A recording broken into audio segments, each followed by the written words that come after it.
Now, wouldn't it be something if we could power our cars, our boats, even our houses with salt water?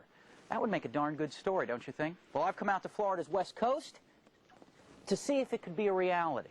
When I visited John, Kansas earlier this year, I wanted to talk about his work trying to find a cure for cancer. But before we got down to business, he wanted to show me something else that his machine can do. I scooped up some salt water from the canal behind his home and brought it into his garage where his radio frequency machine sits. So I'm just going to take this water. How much do you want me to pour in? All the way up. All the way up to the top, okay. He grabbed a paper towel and put it in the test tube to act like a candle wick. So all that's in this test tube right now is the salt water I just took from your backyard. Right. And a paper towel. Paper towel. He put the test tube in the machine, then turned it on. You got it? Pretty neat, huh?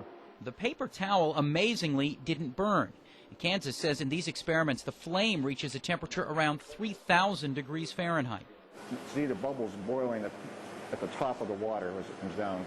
He performed the same experiment 2 more times without the paper towel to show that the salt water can burn without anything else in the test tube.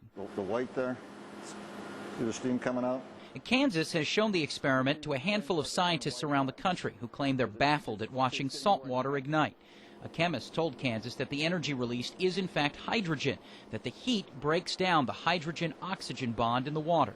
You could then take plain salt water out of the sea and put it in containers and produce a violent flame that could heat generators that do make electricity or provide other forms of energy. May 16, 2007.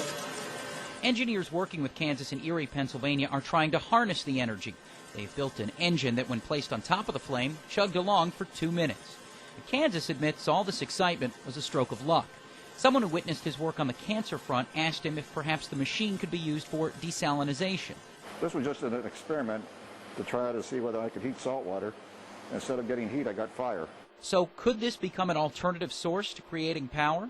If I would be bold enough, I would probably guess that you can power an automobile with this eventually.